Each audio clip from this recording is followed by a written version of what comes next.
Dimension X. Adventures in time and space. Transcribed in future tense. Dimension X.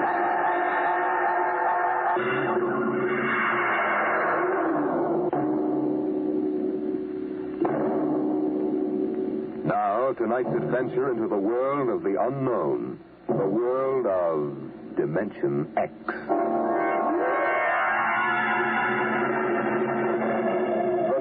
Shop stood on a quiet Washington side street, not too far from the sprawling Pentagon building.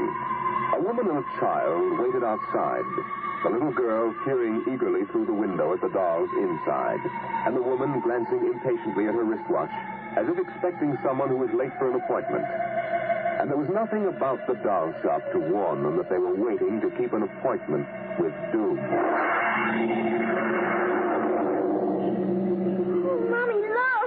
Yes, what is it, dear? In the window of the shop, the tiny dolls. Oh, Mommy, do you think Daddy will buy me one? Well, we'll ask him when he comes in. He said 3 o'clock on this corner. I see him, Mommy. There he is. Oh, Henry, here we are. Oh, dear. Hi. Sorry I'm late. Well, we've been waiting for you. I'm afraid I'll have to call off the shopping, Elma. Oh, Henry, we promised. I know. I'm sorry. It's just one of those things. You've been the wife of an army colonel long enough to know his life isn't his own. What is it this time? Oh, some more of that flying sphere nonsense. The pilot who says he sighted it last month crashed and was killed today, so the general wants a full report. Oh, dear, what in... Daddy. We'll have a staff meeting at the Pentagon at 3:15. Daddy, look in this window. I haven't time, dear. Just a minute, Daddy, please. Indeed. I haven't time to stop and watch a bunch of 6-inch dolls parading around the shop. They really are lifelike, aren't they? Look at that, Alma. Dolls are marching around like a regular review. They've even got their own little band. Henry, your staff meeting. Oh, yeah. Yes, I've got to run. Now, look, don't go spending a lot of money on that nonsense, Alma. No, dear. Bye. Bye, dear. Bye, Cindy. Bye, Daddy. Oh, Mommy, look. The band's going to play. Aren't they wonderful, honey? You know, it's funny. I must have stood on this corner 1,000 times, and I've never even noticed this shop before. Good evening, children. Oh, well, good evening. He talks awful funny. Hush, Cindy. Would you like to step inside the shop of Santa Perigi? Well, yes, we would. This way.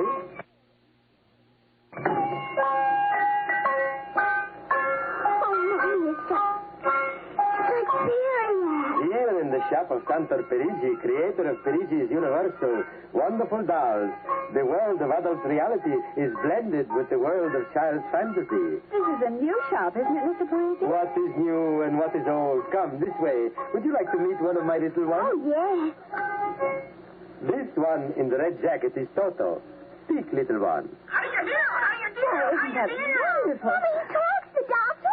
Amazing. It's absolutely amazing. That is nothing for Perigi's wonderful dolls. Listen, sing, Toto. Sing for the little girl. My name is Toto. Cindy, listen. Sing, Toto. Men are big and tall. Dolls are very small. When men begin to fall, the dolls will roll them all. How do they work, Mr. Perigi? How do they work? That is the secret of the great Perigi, greatest of all doll masters. To make an ordinary doll is nothing. To make a perfect replica, that is something. But to make a doll with intelligence, that is the work of an artist, huh? Well, yes. Well, they must be very expensive. Madame, when I construct a doll like Toto, I cannot bear to be parted from him permanently. So instead of selling, I rent my little people. You rent dolls? Precisely. $10. I have but one request. When you grow tired of my dolls, you must return them to me in good condition. Oh, Mommy, could we take him home? Take him home! Take him home! Take him home! Oh, look, Mommy, look. He's bowing and dancing. Oh, Mommy, he wants to come. Please, I'll take such good care of him. Please. Well, honey, we'll have to deal with your father later, but... Well, Oh, Mommy. all right, wrap him up, Mr. Perigi. Oh, dear, I have a feeling when your father comes home, we'll be sorry. Be sorry, be sorry, be sorry, be sorry. Now, Toto, my room, and you're going to sleep right here next to my pillow. Oh, Toto, don't Don't laugh like that. I'm going to have to teach you some manners. You be quiet, because my daddy will be home soon, and he's a colonel in the army, and he'll bust you to private if you don't behave. Now, you wait here. I'm going to introduce you to my puppy dog, Mr. Blister. Be good now. Here, Blister. Here, Blister. Come on, Blister. Mr. Blister, now, this is Toto. Oh, dear, I don't think Mr. Blister wants you to. Stop it, Mr. Blister. Come over here and shake hands with Toto, Mr. Blister. Come on now. Let go. Cindy, Mr. Blister, come over here. Why, what happened, dear? Mr. Blister tried to bite my doll. Look how frightened Toto is. Dogs don't get frightened, Cindy. But he is, Mommy. He screamed. You just imagined it, honey. He did. Well, Mr. Blister didn't mean it. You know he's the gentlest little pup alive. Yes. He's nasty and I hate him. Cindy, you hurt his feelings. He tried to buy my new doll, and I don't ever want to see him again, ever. Oh, dear. All right, Mr. Blister, you come downstairs with me. Come on now. Cindy's angry at you tonight. I'll kill him. Why, Cindy, where did you hear a thing like that? Toto said it. Well, I see. Well, you've had an exciting day, honey. You brush your teeth now and go to bed. Daddy's coming home late, so we'll see you in the morning. Hmm? Good night, darling. Sleep well. I hate him, Mr. Toto. I hate him.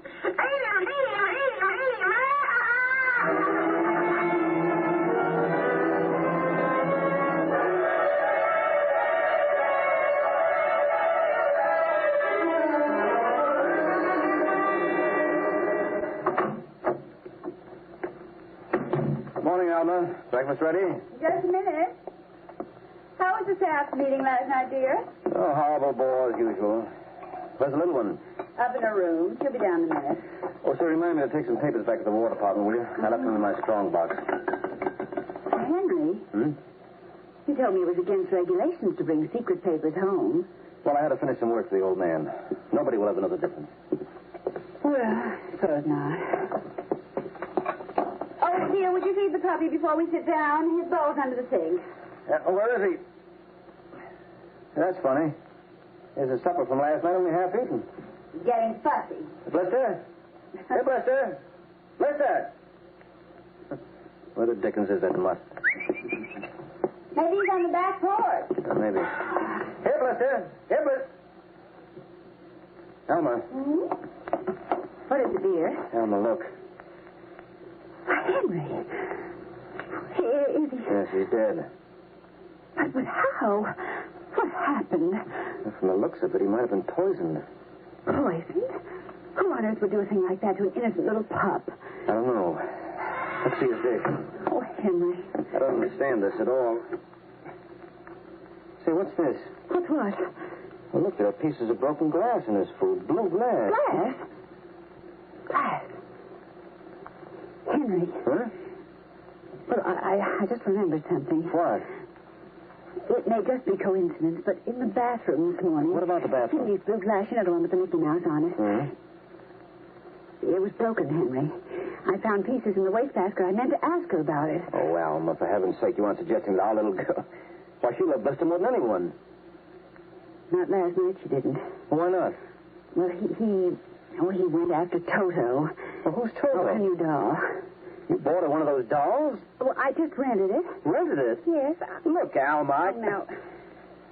Oh, well, all right. What's this got to do with Blister? He went for the doll, and Cindy... Well, Cindy said... Henry, she said she'd kill him. What?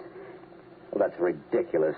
True. Good heavens, a 9-year-old child putting ground glass in dog food? She'd have to be a monster. Mommy. Now, don't say anything. I'll talk to her. Good morning, dear. Morning, Mommy. Morning, Daddy. Hello. What's the matter? Nothing, Cindy. Sit down, dear. Cindy, your mother tells me you broke your blue drinking glass. Oh, no, I didn't break it. Now, Cindy. I didn't. Well, now, somebody broke it. It wasn't your mother, and it wasn't me. Well, then it must have been Toto. Cynthia. Cindy, you know Toto was only a doll. Now, a doll couldn't have broken your glass, could he? Well? But you must have done it, Daddy. Cindy, you know how Daddy feels about little girls who tell untruths.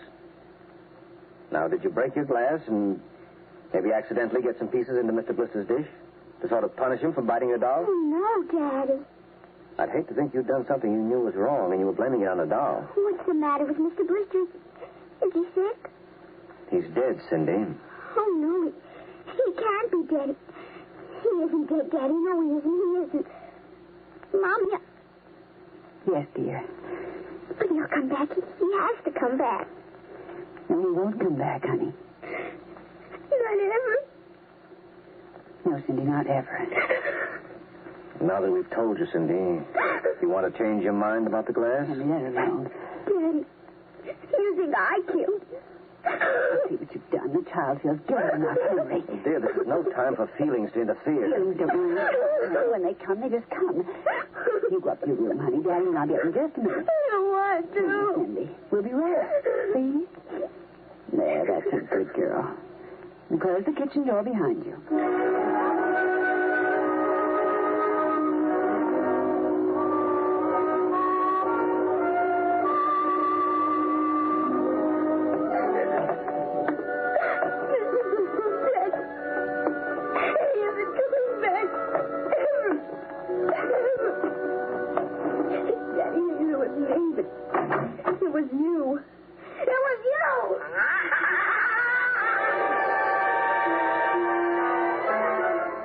Eat your supper, dear.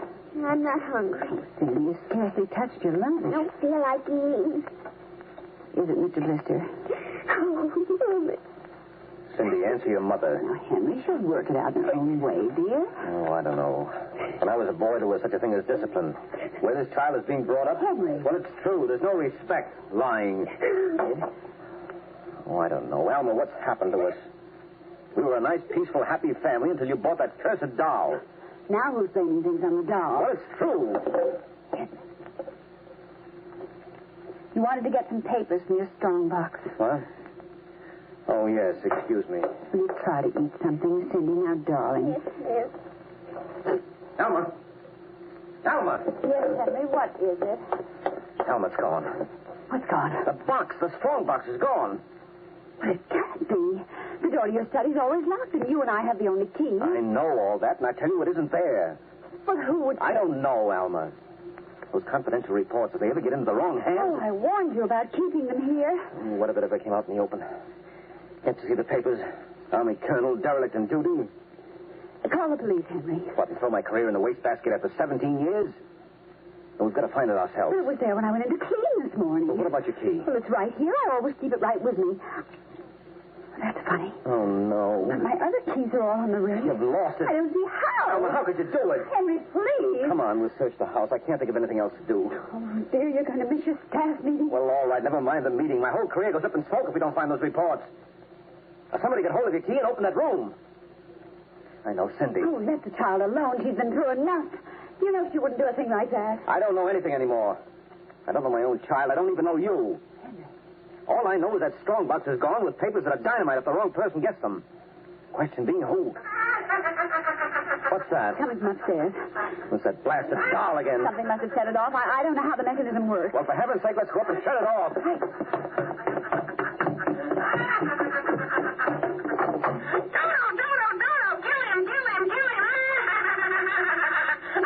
Stop it. Blasted little... There. Henry. Well, since we've got this thing... Henry. What? Look. Where? What? Around the doll's neck. The key. The key to your study. It was Cindy, after all. I don't believe it. Ever since she got this fool doll, she's been acting half insane. First the dog, now this. I think she hates us, Alma. Henry, Cindy is my child, and I know her. I know she's a good, sensitive little person with no malice in her. You're just simply refusing to face the facts, dear. What are you going to do? I'm going downstairs and have a talk with that young lady.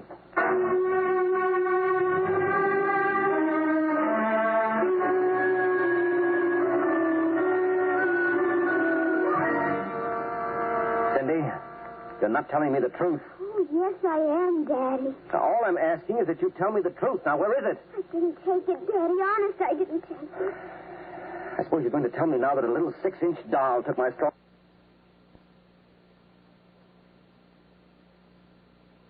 strongbox and hid it. Well? Cindy, I'm speaking to you. I didn't take it, Daddy. You don't understand. Toto did it. Oh, he's terrible awful. He threats me. He says he's going to kill everybody. Oh, Cindy, you're inventing things. It's true. At night when I'm sleeping, he stands next to my pillow and whispers things to me. Awful things. He told me he'd kill me, too, if I told him. Elma, I think this child is sick. I think she needs a doctor. Frightened, Henry. She's trembling like a leaf. Come on, darling. We'll go up to your room. I don't want to go up there. Honey, will stay with you. I'm afraid. He's up there. Who, Cindy? Toto. Well, he won't be up there for long. Mr. Toto is going right back to Perigi's wonderful doll shop before I lose my sanity, which means right now.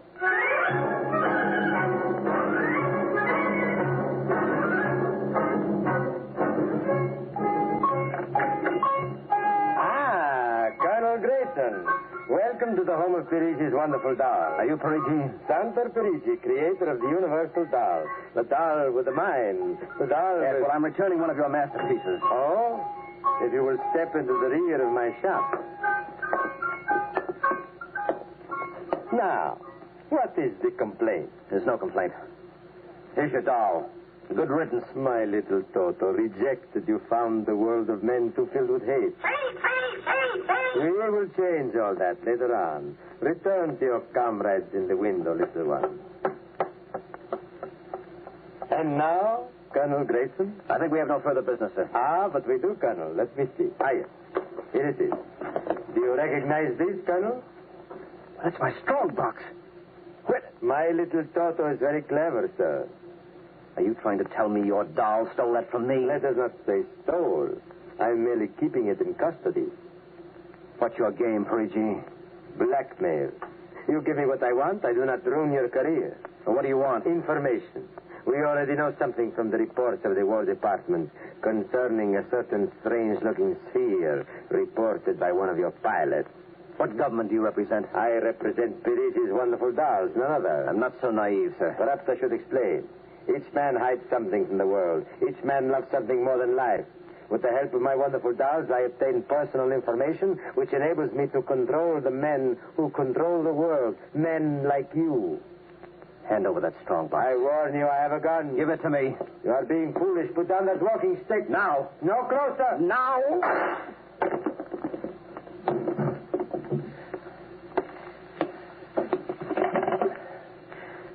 Hello. Give me the police. Hello. This is Colonel Henry Grayson. I've just killed a man. Perigi's doll shop, corner of 4th and Lexington. The body is in the rear. I'll wait for you.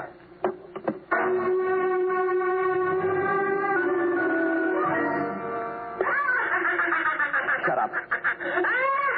Shut up, you little fiend. Colonel Grayson! Did I hear you speak? Colonel Henry Grayson! Oh, it can't be. I must be going out of my mind. A 6-inch doll. Shut up. The master's dead. You are mistaken, Colonel. So am the master. What do you mean? If you will examine the body of Santo Perigi, you will see that he does not bleed. And he does not bleed, Colonel, because Santo Perigi never lived. Never lived. Santo Perigi is a doll. A doll? But he's a man. He talks. He walks. The people of Matrix are skillful doll builders. Meretrix? Doll builder? Who are you? I am Xanthus Imperator, commander of the legions of the third planetoid, Matrix. Legions? Planetoid? My people and I, whom you regard as dolls, come from a tiny planet beyond the moon. What? So small that it cannot support our population. That's true.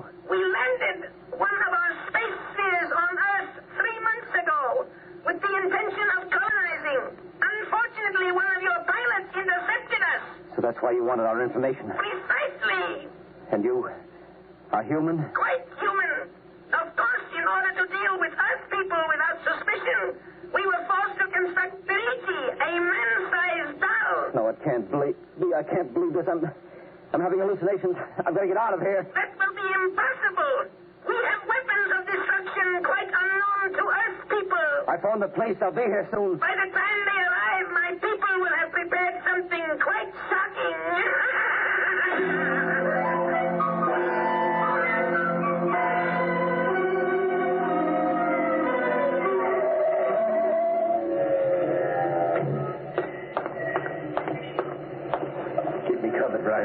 Sarge. All right.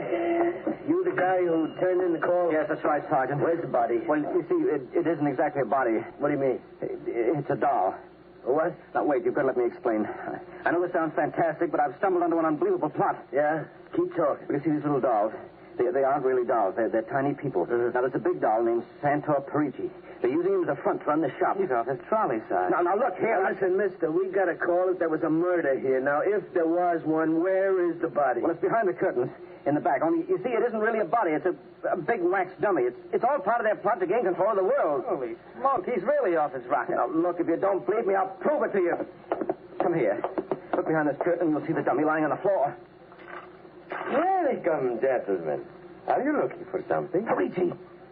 This is impossible. I smashed his skull. Do you know this guy? That's the one, the doll. What's your name, mister? Perigi, Santor Perigi, creator of the Universal Doll. Uh-huh. You ever see this man? Never until just now. That's not true. He's lying. I tell you, he's nothing but a big doll. The real masters are the little dolls. Ryan, are you getting this? He's wacko, Sarge. No, I'm a fruitcake. I'm not crazy, I tell you. I can prove it. They must have fixed up his head where I smashed it in. Touch him and you'll see. Mr. Perigi, you know what this guy is talking about? The man is demented, obviously. No, that's not true. I tell you, there's a plot to control the earth. I better call the War Department. They want to know about the flying sphere. Holy mackerel, this gets worse every minute. Ryan, Take him to headquarters? no, save some time. Take him down to Psycho Ward. Okay, all right, Buck. Just come along nice and quiet. No, don't you see? He's nothing but a man-sized doll. I'm sure the little ones are going to take over the earth, and you're going where you can cut out some nice paper dolls. Oh, please, listen to me. You've got to listen to me. You've got to.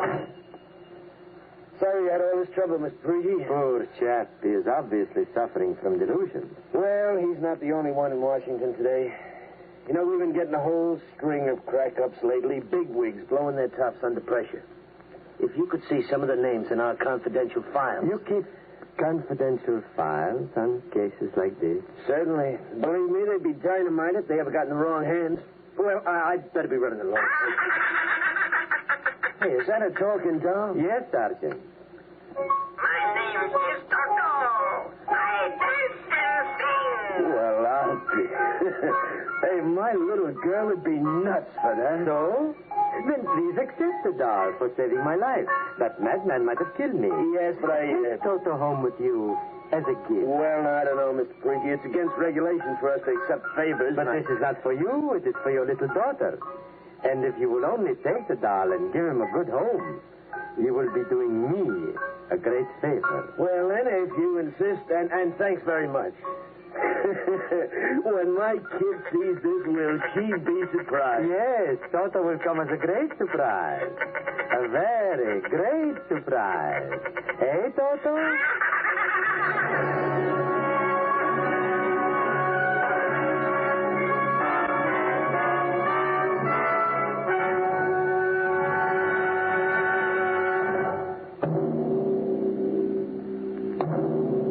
Tonight, Dimension X has transcribed Perigi's Wonderful Doll, an original radio drama written by George Leopard. Les Damon appeared as Colonel Grayson and Joan Alexander as Alma, with Denise Alexander as Cindy. Joe DeSantis played Santor Perigi, and Leon Janty was Toto, the talking doll. Engineer Bill Chambers. Your narrator was Norman Rose. Music by Albert Berman. Dimension X is produced by Van Woodward and directed by Edward King. Next week, the strange story of a curse that came true. It's the story of the Castaways, another adventure into the unknown world of tomorrow, the world of Dimension X.